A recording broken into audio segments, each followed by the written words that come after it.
आप सभी को ये सूचना देनी है कि जिस प्रकार से हमने पहले हिंदू लीगल फंड आरंभ किया था और उस हिंदू लीगल फंड का सदुपयोग इस समय हो रहा है और बड़े बड़े एंटी हिंदू लोगों को नोटिसेस भी जा रहे हैं, उनके विरुद्ध मुकदमे भी कायम होने का कार्य आरंभ हो रहा है। इसी प्रकार से अब हम एक हिंदू एक्शन फंड भी आरंभ कर रहे हैं। इस हिंदू एक्शन फंड में ग्राउंड पे काम कर रहे लोगों को, जैसे घर वापसी है, धार्मिक आयोजन है, ऐसे लोगों को हम फाइनेंशियल सपोर्ट भी देंगे। जो बड़े कार्यक्रम है उनका आयोजन भी करेंगे और आप लोगों की सलाह के अनुसार हम सब लोग मिलेंगे अभी 30 अक्टूबर को। 30 अक्टूबर से 1 नवंबर तक एनुअल समिट इस बार का, और उसमें ये हिंदू एक्शन प्लान भी फाइनलाइज किया जाएगा।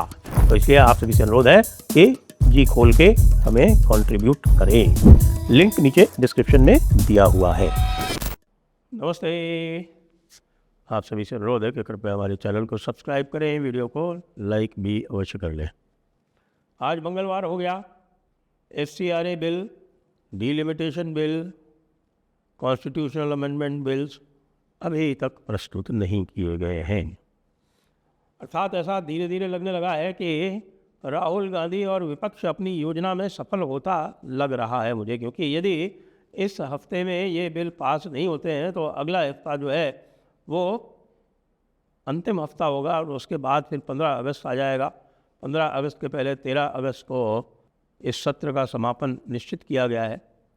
यदि आगे बढ़ाया जाए सत्र तो पता नहीं, लेकिन जो दिख रहा है वो आसार अच्छे नहीं दिख रहे हैं। हालांकि यदि चाहे तो कर भी सकते हैं। देखिए, आज एक बिल राज्यसभा में पास किया गया और जन्म और मृत्यु रजिस्ट्रेशन से संबंधित जो बिल था उसको राज्यसभा में उसमें बहस भी हुई, सामने वाले चिल्लाते रहे और उन बहस के अंदर बिल पास भी हो गया। इसी तरह कल भी बिल पास करवाया था, जो सुप्रीम कोर्ट के जजेस की संख्या बढ़ाने का जो बिल था वो कल लोकसभा में इसी प्रकार से पास कराया गया था। तो समस्या क्या है? FCRA बिल में समस्या क्या है? या फिर कोई अदृश्य शक्ति कार्य कर रही है फिर से?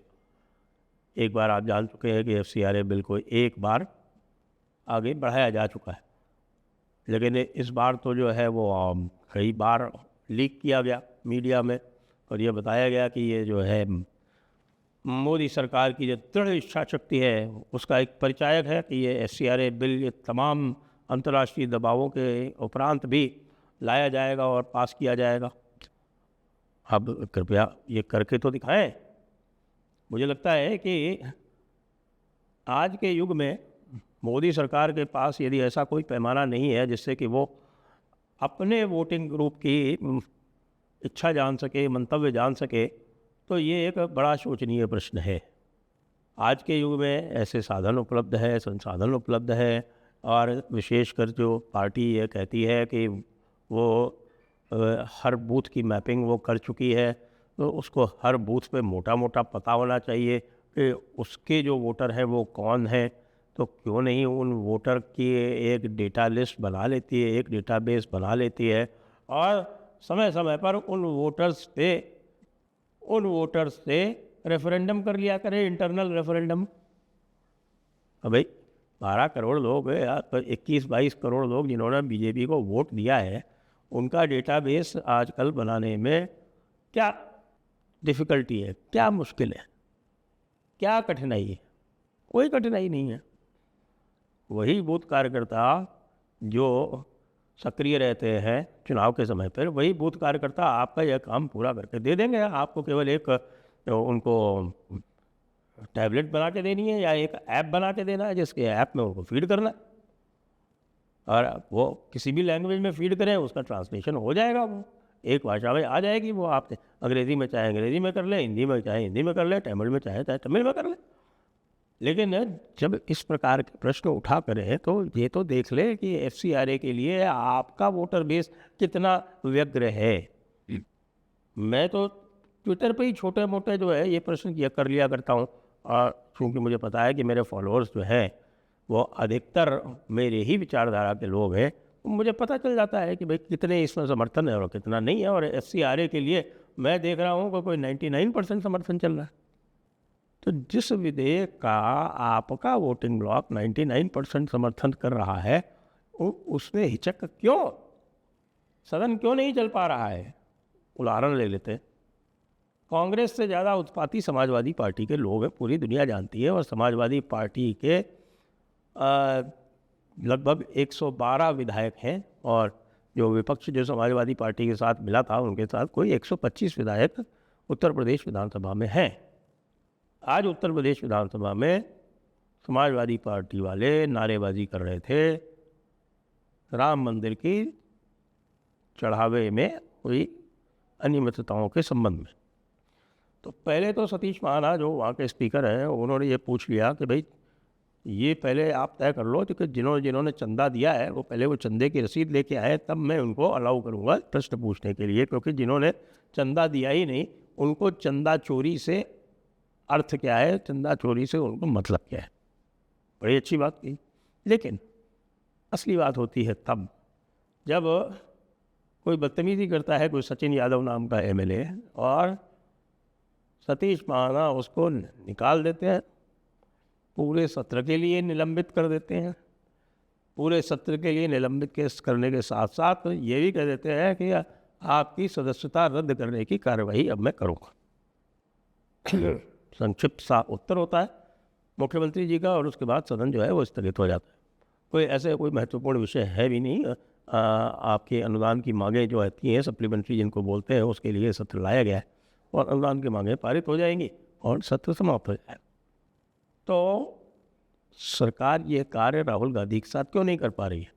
आज किरण रिजिजू जो थे वो बहुत ज़ोर ज़ोर से बोल रहे थे राहुल गांधी जिस प्रकार से डिसरप्शन कर रहे हैं पार्लियामेंट में, पार्लियामेंट कैंपस में, और एक बिल्कुल टफ़ी की तरह व्यवहार कर रहे हैं, पहले भी कर रहे थे। तो उनको जो है चेतावनी तो अवश्य दी जा रही है, लेकिन चेतावनी के साथ साथ कुछ करने में सरकार लगातार हिचकती रहती है। अरे भाई, सरकार को कतई हिचकना नहीं चाहिए। बिहार से जो बांकीपुर में हुआ उससे सबक लेना चाहिए कि ठीक है, लोग निश्चित रूप से बीजेपी से त्रस्त हैं। बीजेपी के जो अपने वोटर्स को जो इग्नोर करती है बीजेपी, अपने वोटर्स के विरोध में काम करती है बीजेपी, दूसरों के लिए जो है वो अधिक करती है, दूसरों की बात अधिक सुनती है बीजेपी, इस सबसे वोटर त्रस्त है। लेकिन वो कांग्रेस की तरफ, आरजेडी की तरफ, समाजवादी की तरफ नहीं जा रहा।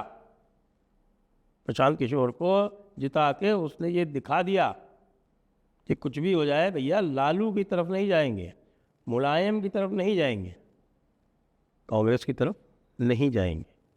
आप कितना भी कर लीजिए राहुल गांधी को, कितना भी आप उनके साथ उदारता दिखा लीजिए, राहुल गांधी की उद्दंडता समाप्त नहीं होनी है।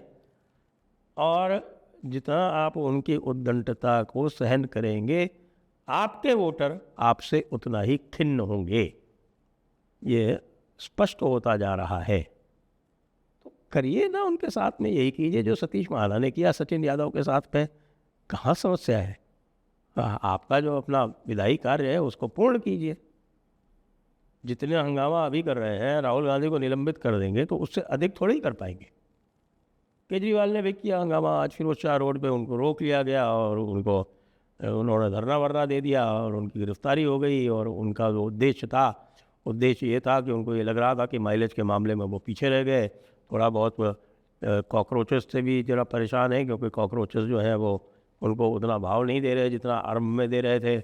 आरंभ में तो पूरा का पूरा जो प्लान था, जो पूरी योजना थी, वही ऐसा लग रहा था कि वो उन्हीं के ड्राइंग बोर्ड पे बनी हुई है। लेकिन अब जैसा बोलते हैं ना कि साहब की प्यादा से फर्जी बया टेढ़ो टेढ़ो जाए, तो ये जो कॉकरोच वाले जो है, इनको सरकार ने ऐसा लगता है कि जानबूझ के इतना बढ़ावा दे दिया कि अब वो अपने बाप को भी नहीं पूछ रहे। तो बाप को नहीं पूछ रहे तो बाप जो है वो रुष्ट है। तो बाप रुष्ट होके उसने कहा कि हम भी सड़कों पे निकलेंगे, वो भी सड़क पे निकला है। तो ये सड़क पे निकलने का सिलसिला तो इसलिए जारी है क्योंकि सड़क पे निकलने के कारण उनको ऐसा लगता है कि वो बीजेपी को बैकफुट पर कर देते हैं।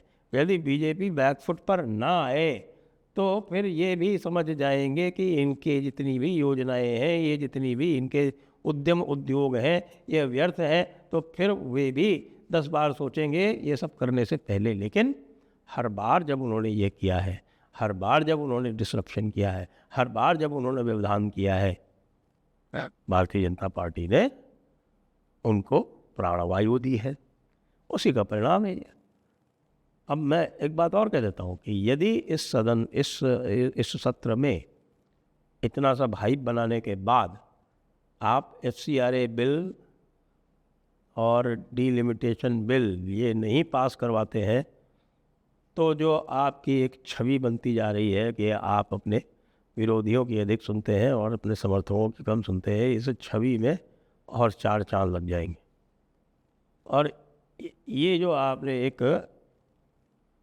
अभेद्य दुर्ग वाली जो आपने एक छवि बना ली थी कि भाजपा एक अभेद्य दुर्ग है बंगाल के बाद विशेष रूप से, उसको आप 100 दिन के भीतर भीतर इस प्रकार से गंवा देंगे, ये अपेक्षा नहीं थी।